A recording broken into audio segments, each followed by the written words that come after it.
Now for the next subject that I get asked about, and once again just recently by one of my new patrons. Mandrels. Well, in fact, based on the set that I chose for a leading supplier in the UK of burs, you will find it as the Lesley Pyke starter kit. Now, I don't receive any payment when they sell one of these kits. It is simply a kit that bears my name because I chose the burs to go in it. And they were, in my opinion, the best burs for a beginner to start engraving glass with, especially if watching my videos, because they are the most used burs. Right, mandrels. When you get a set of burs arrive in the post, you might get little packets that have got a mandrel and a wheel or some kind of rubber or whatever that is going to go with the mandrel. Now, I never even thought about it, but once I listened to this poor lady, she received these packets and actually looked blankly at them, not knowing how to put them together. Now, I have been doing this for 41 years, so I'm quite used to it, and I don't really even think twice about it. I get a mandrel and I stick the rubber in or whatever. Okay, I'm going to start with the little pencil rubbers. Now, these little rubbers are the sort of things that I use to polish out, say, the middle of an eyeball or something like that. I will use them in probably every engraving I do where I have used various burs for a 3D effect with lots of shading and that sort of thing. But specifically little eyes or little areas that I'm trying to polish out, I will use that tiny little rubber. Okay, so over the years I have had a variety of mandrels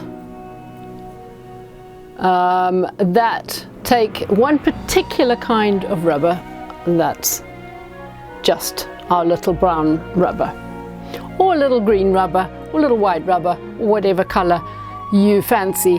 I really stick to the brown, and the green is slightly, it's not too bad, it's similar, but probably closer to the brown than any of the others. Okay, so as you can see, they vary slightly, and I have got many more, but repeats of these basically. Now, in amongst these is one mandrel that has 3 parts. This one. Let's start with this 3-piece mandrel. I'll show you the 3 pieces. Okay, I've just unscrewed the top there. It's got like a little cuff. Let me get my head out the way because it keeps wanting to focus on me. It's got like a little cuff, and that will help to tighten once the rubber is in. I've got it very loosely now put together. It's really loose. That means that the little sort of clampy bits are not tight. Then I'm going to take a green rubber and I'm going to push that right the way in. So I've pushed that well in, and now I'm going to tighten it all up. The beauty of this particular mandrel is that it will accommodate the length of the burr so that you have a short bit of rubber sticking out at the end. It's nice and tight now, and that is a nice strong little piece of rubber sticking out the end. All the rest of the mandrels I showed you are 2 pieces. Here's one of them, for example. That just unscrews, and you have that. Okay, now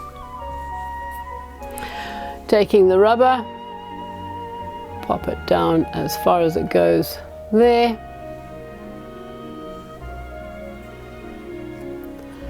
and then let's screw that back on.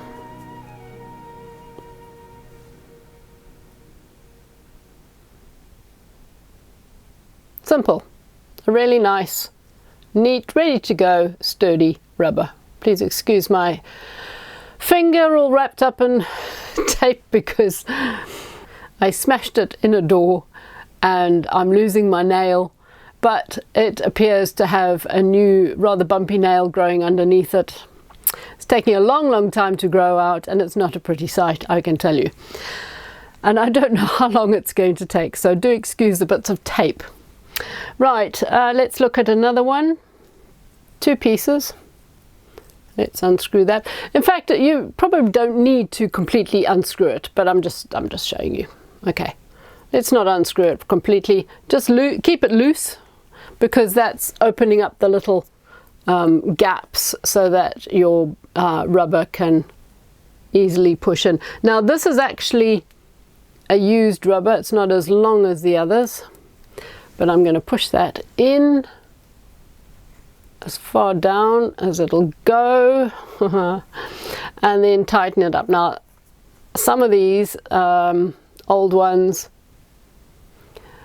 clearly it doesn't accommodate the full length of the rubber, and so it has quite a bit sticking out, and when it's brand new that is even longer. So you must be very careful not to run it at a high speed. You don't need it at a high speed, and I would say between 10 and 15,000 RPM, usually plenty. You will have used a diamond to make the little indentation for the berry or the eyeball or whatever you're doing, and then used perhaps a Dura White or a white Arkansas, and smoothed it out a little bit so that by the time you are going to use a rubber, it's very easy to polish clear. And certainly with these, you do not need them to be going at a high speed. That is for sure. Okay, so next up we have the bullet rubber, as opposed to the little pencil rubber that we have just been sorting out. So here is a typical bullet rubber. It is a soft grey one, and you'll see that it has a hole at one end, and that is going to go onto your mandrel. Now these are the mandrels that I use for that particular rubber. It has a little nut jobby that's going to go up and down to help tighten, and it's just a case of pushing that on until it stops and then just screwing it in. I don't even think that you ever need to use pliers or anything like that. I find just using my fingers is enough, and then tightening it against this little nut. And that is now a secure, strong, lovely, soft grey rubber. Again, do not run this at high speed, especially when it's new, because it will flip and flap around and sometimes even fly off, break in half, and you really don't want that, trust me. So keep it running slow, and that'll get you going. Okay, and that will be the soft grey rubber, or there are many rubbers of this size. Now mandrel wise, there are other slightly different mandrels which I haven't got, and they are basically the same theory. They might look slightly more tapered, whereas this mandrel was just a straight up and down screw, but same sort of idea, just screw them on until it's tight. And as you know, and you will have seen in many of my videos, if I've worn my rubber down, I will simply unscrew it. In fact, you can see with this one, because this one is a used one, I've sort of unscrewed it further out and tightened it against the nut, and then as it wears down even further, I will then take it off and flip it over, because there will be a little bit left where there's a flat edge of rubber at the other end. Yeah, I do use my rubbers. I don't know if I've got an old one. I do have an old one. Oh my goodness gracious me. There. That is how I use my rubbers, till both ends are literally there's really nothing left of them. I've turned that over and used both sides. And that comes from living in Zimbabwe for 39 years, having a business there for 19 years, and trying to conserve every tiny morsel of my rubber, stone, diamond burrs. Okay, right, let's get on to the next one, the wheel. Whether it is diamond, whether it is rubber, this is a nice hard black rubber, or in fact whether it is a good old piece of sandpaper. Great for skies. Right, that's basically how your mandrel arrives. Some of them have got a wider top, in fact for a larger size wheel. But I find this one will take all the wheels that I have. You can see the screwdriver indentation there to help tighten it. Easy enough to unscrew by hand, of course. There's a tiny little bit of rubber in between. Okay, so unscrew it, drop it on the floor, and then take that, pop it in the middle, and then pop that once again back into the mandrel. Get your teeny tiny little screwdriver. I think you can get these in Christmas crackers even. There's a nice black rubber ready to go. Now quite often I find that this will wear down at that kind of angle with a lot of use. Then you unscrew it, flip it over, screw it back in, and you will be able to then use the other side again until it wears down, and so on and so forth, until you end up with a much smaller one and even smaller still. Thank goodness I haven't got any. I've actually thrown them away. Right, so I also mentioned, okay, there's also a stone. There's a stone one, and in fact this is on a very short, that'll also fit into my drill. Not all drills will manage to hold a shorter shank, but mine does. It's still a 2.35 mil, so that's fine. And then of course these lovely sandpaper discs, as I mentioned before. You can see that's got a much wider top of the mandrel. It just keeps it more secure because it is a floppy. Here is one that is new. Okay, I've just spotted oh my gosh, look at this old rubber. Now you can see the mandrel there. The screw is one of the very wide ones, which would be good on a bit of sandpaper because it is soft and floppy. Well, it's not that soft, but it is quite floppy once it heats up. And I haven't got much left of this rubber. Okay,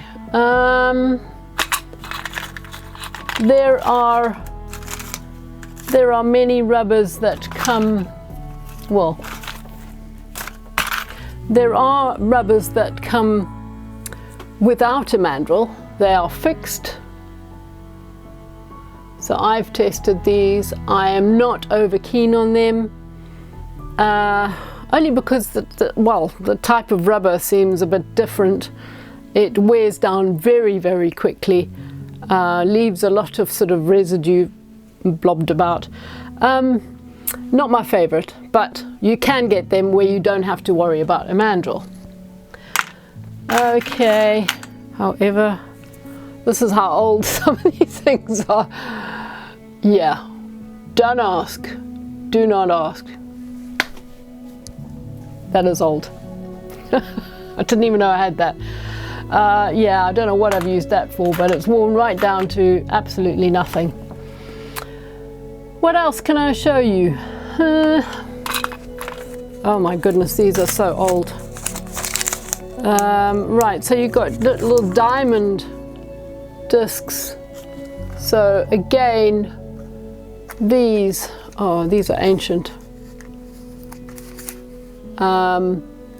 They would be used with, again, the same mandrels, and rubbers that are very, very sharp on the edge. Again, they would use the same mandrels. So that is your mandrel story. I hope you found this informative and useful for your engraving. Do let me know if you have any questions on this rather different subject, but a very important one. All right, thanks for watching, guys. See you in the next video. Bye for now.